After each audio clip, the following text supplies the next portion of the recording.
speech for free. Welcome to RT cinema. இன்னைக்கு நம்ம பார்க்க போற படம் கைண்டா பிரெக்னன்ட். இது ஒரு காமெடி ரொமான்டிக் படம். படத்தோட கதை என்ன, அது நம்ம இப்ப பார்க்கலாம். Story overview.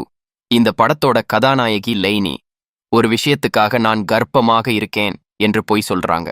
ஆனால் இந்த பொய்யால இவருக்கு என்ன பிரச்சனைகள் வருது, அப்படி சொல்லியதால என்ன எல்லாம் நடந்துச்சு, இதுவே இந்த படத்தோட கதையின் மையக்கரு. பாசிட்டிவ்ஸ். தமிழ் டப்பிங் அருமையாக செய்திருக்காங்க. நம்ம மொழியில் பார்க்க ஒரு நல்ல அனுபவம். நாயகி லைனியின் நடிப்பு நீட்டான பெர்ஃபார்மன்ஸ் கொடுத்து இருக்காங்க.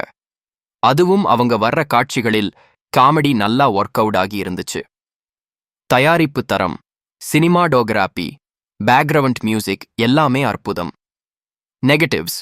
சில இடங்களில் சின்ன ஸ்லோ பேஸ் காணலாம். அடல்ட் கண்டென்ட் உள்ளதால் குடும்பத்துடன் பார்க்க உகந்தது இல்லை. மொத்தத்தில் கைண்டா பிரெக்னன்ட் ஒரு ஒன் டைம் வாட்ச் படம். முழுக்க முழுக்க ரசிக்கலாம், ஆனா முந்தைய விஷயங்களை கருத்தில் கொண்டு நீங்க படம் பார்க்கலாம். RT cinema rating 5 2.5. இந்த மாதிரி இன்னும் நிறைய பட ரிவ்யூஸ்க்காக சப்ஸ்கிரைப் பண்ணுங்க, லைக் பண்ணுங்க, ஷேர் பண்ணுங்க. இன்னொரு வீடியோவில் சந்திக்கலாம். பாய்.